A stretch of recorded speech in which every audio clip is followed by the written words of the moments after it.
বন্ধু এবার ঈদে আমার বাবা 4,000 টাকা দিয়েছে। বন্ধু আমার বাবা 4,000 টাকা দিয়েছে। ঠিক আছে মার্কেট করতে চল। আরে ওরা কোথায় যাচ্ছে? এ বন্ধু দাঁড়া দাঁড়া। হ্যাঁ? কি রে বন্ধু তোরা কোথায় যাচ্ছিস? কে কি হয়েছে? তুই শুনে কি করবি? আমরা ঈদের মার্কেট করতে যাচ্ছি। বন্ধু আমাকেও নিয়ে চল, আমিও তোদের সাথে যাব।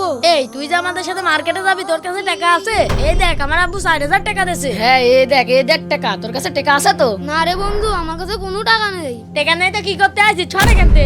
বন্ধু চল তো, এর কাছে থাকলে আমাদের মার্কেট করা হবে না। হ্যাঁ চল চল। বাবা আমার বন্ধুরা সবাই মার্কেট করতে যাচ্ছে, আমাকে মার্কেট করে দিবা না? এই তুই জানিস না আমার কাছে কোনো টাকা পয়সা নেই, সরে কিনতে। হ্যাঁ, এতগুলো টাকা? এই টাকাগুলো কার হতে পারে? সামনে কেউ আছে নাকি দেখে আসি। এ বন্ধু, বন্ধু দাঁড়া। এই তোর তো দেখছি লজ্জা নেই, তুই আবার আইছিস। বন্ধু আমি তোদের সাথে যাওয়ার জন্য আসিনি। কিরে তাহলে কি করতে আইছিস? বন্ধু আমি রাস্তা দিয়ে আসার সময় এই টাকাগুলো পালাম, দেখ তো তোদের নাকি। হ্যাঁ দেখি তো। বন্ধু আমার টাকা তো আছে, তোর নাকি দেখ। বন্ধু এই টাকা তো আমার টাকা। তাহলে এই নে তোর টাকা। বন্ধু তোকে অনেক ধন্যবাদ, আর তুইও আমাদের সাথে চল, আমরা একসাথে ঈদের মার্কেট করব। বন্ধুরা ছেলেটা কি ঠিক করেছে? কমেন্ট করে জানা।